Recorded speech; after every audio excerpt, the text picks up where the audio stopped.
Supreme court में जाकर इस शख्स ने जो एक केस दायर किया है जिसमें कहा गया है कि कुरान मजीद की 26 आयतों को रिमूव कर दिया जाए कुरान मजीद से, जबकि हम जानते हैं और सारी दुनिया जानती है कि कुरान मजीद अपने आप में एक ऐसी किताब है कि जो क़यामत तक न तब्दील की जा सकती है और ना ही तरमीम की जा सकती है, यानी ना उसमें बदलाव आ सकता है ना उसमें संशोधन हो सकता है। उसके बावजूद कुछ लोग मुस्लिम मुआशरे को बेचैन रखने के लिए, बेकरार रखने के लिए अपने अपने नए हथकंडे अपनाते रहते हैं। अकरम साहब की बात को हम यहीं पर रोकते हैं। इनकी बात सुनने से पहले हम इस मुद्दे पर कुछ बात करना चाहते हैं। दोस्तों, मैं हूं इकबाल खान और आप देख रहे हैं red handed news. Supreme court में अक्सर जनहित याचिकाएं आती रहती हैं, लेकिन इस बार सुप्रीम कोर्ट में एक ऐसी जनहित याचिका आई है जो दुनिया के इतिहास में दुनिया की किसी अदालत में दायर नहीं हुई होगी। और ये याचिका है इस्लाम की पवित्र किताब कुरान से उसकी 26 आयतों को रिमूव करने की। और इस याचिका को दायर करने वाले वसीम रिजवी, जो शिया वक्फ बोर्ड के पूर्व चेयरमैन हैं। वसीम रिजवी खुद एक मुसलमान हैं। वसीम रिजवी का कहना है कि कुरान की ये 26 आयतें आतंकवाद को बढ़ावा देती हैं, वायलेंस टीचिंग देती हैं। रिजवी की इस याचिका पर मुस्लिम समाज में बेहद गुस्से का माहौल है।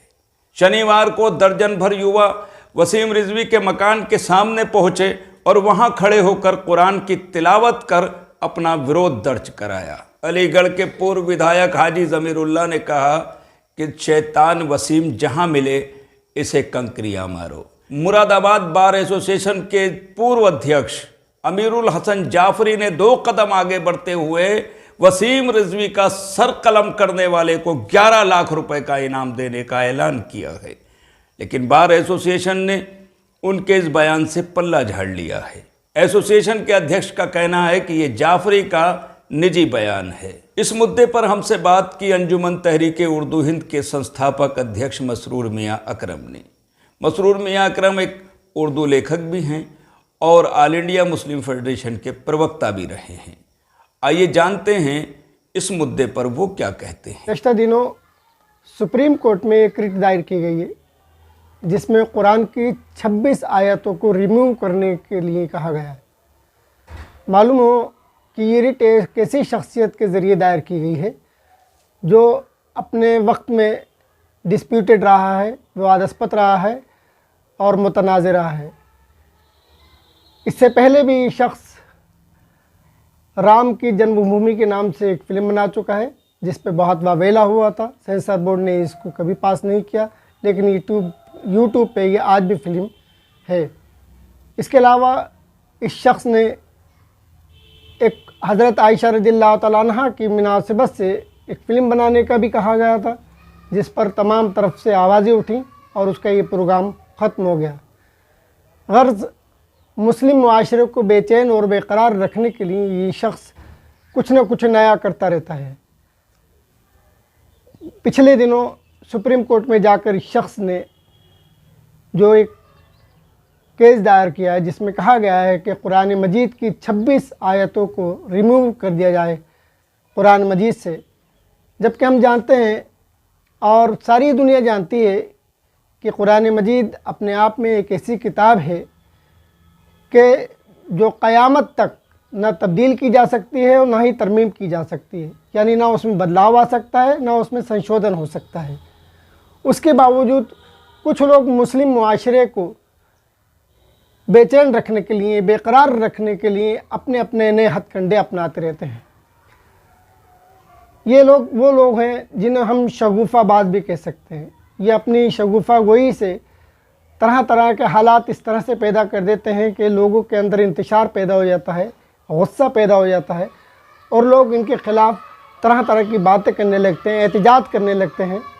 और इससे इनको फ़ायदा ये होता है कि एक तो ये लाइमलाइट में आ जाते हैं, अखबारात की शह सुर्खियों में इनको जगह मिल जाती है, और दूसरे जिनके ये मातहत होते हैं इस तरह वो अपने मातहतों को भी खुश कर देते हैं। मौजूदा वक्त में मुसलमानों की जो हालत है या मुस्लिम समाज के जो हालात हैं उन सब से हम सब बखूबी वाक़ई में एक कमज़ोर कौम के तौर पर हम लोग हैं यहाँ पर पसमानदगी की ज़िंदगी गुजार रहे हैं, गरीबी के हालात से दो चार हैं। इन हालातों में तरह तरह से हमारे ऊपर हमला करना, तरह तरह से हमें परेशान करना, तरह तरह से हमें बेकरार रखना, ये उन लोगों की आदत बन चुकी जो नहीं चाहते कि मुसलमानों में सुकून रहे, इत्मीनान रहे। हम जानते हैं कि मुस्लिम कौम एक शांति प्रिय कौम है, अमन पसंद कौम है, और कुरान मजीद में भी अमन का जो ज़िक्र किया गया है वो अलग ही है। कुरान मजीद ने कभी भी तशद्दुद को अहमियत नहीं दी, और नबी करीम सल्लल्लाहु अलैहि वसल्लम की ज़ात अक़दस इतनी शानदार थी कि उन्हें सिर्फ अपनी मोहब्बत से, अपने किरदार से, अपनी रवादारी से, अपनी अमानतदारी की वजह से दुनिया भर में इस्लाम को उरूज दिया, दुनिया भर में इस्लाम को फैलाया है। लेकिन चूँकि कुछ लोग नहीं चाहते कि इस्लाम बुलंदियों पर रहे, इस्लाम का सर ऊँचा रहे, इसलिए वो तरह तरह के अपने हथकंडे अपनाते रहते हैं और मुसलमानों को बदनाम करने, मुसलमानों को परेशान करने, मुसलमानों को बेकरार रखने के लिए उनके इस तरह के हालात होते जाते हैं।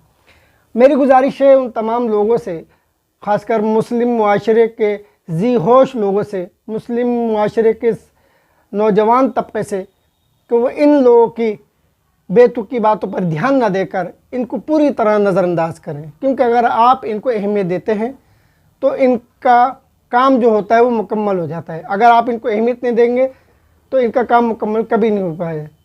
यही चाहती यही है कि बेकरारी और बेसुकूनी इस कौम में मौजूद रहे, और लोग जो ज़रूरी काम है, मिल्लत और कौम के जो ज़रूरी काम है, उन कामों से हटकर मिल्लत इनके पीछे या इनकी अच्छाइयाँ, इनकी बुराइयाँ पेश करने लगी ताकि इनका मंसूबे कामयाब होते रहे। अजीज़ साथियों, हम आपसे यही कहना चाहेंगे कि मौजूदा वक्त में आप इन लोगों से होशियार रहें। हाँ, ये भी ज़रूरी है कि इनकी एक एक पॉलिसी पर आप ध्यान रखें, लेकिन इनको नज़रअंदाज करिए। इनको नज़रअंदाज इसलिए करिए क्योंकि ये लोग कभी भी काबिल अहम कभी नहीं रहे, ये लोग कभी काबिल एतबार नहीं रहे, और जो शख्स जिसका एतबार ना हो, जिसका विश्वास ना हो, तो उसके लिए कुछ कहना सुनना सब बेकार है। ऐसे लोगों को नज़रअंदाज करना ज़रूरी है ताकि हमारी जो मुआशरे की दूसरी ज़िम्मेदारियाँ हैं वो हम बहुस्न खूबी अंजाम दे सकें। मैं आपसे यही इल्तिमास करूँगा कि आप लोग इन लोगों को नज़रअंदाज करके अपनी बका और अपनी फलाह के लिए बेहतर काम करें। इंशाअल्लाह उम्मीद है कि हम सब लोग मिलकर अपने ऐसे हालात का सामना करेंगे और लोगों को वो दर्स देंगे कि ताकि आने वाली नस्लें हमें याद करें और आने वाली नस्लें हमें शर्मिंदा ना होने दें। उम्मीद है कि आप सब लोग मिलकर इस तरह के हालात पैदा करेंगे कि अमन व सुकून इस मुल्क में भी कायम रहेगा, हमारी मिल्लत में भी कायम रहेगा और हमारे मुआशरे में भी कायम रहेगा। खुदा।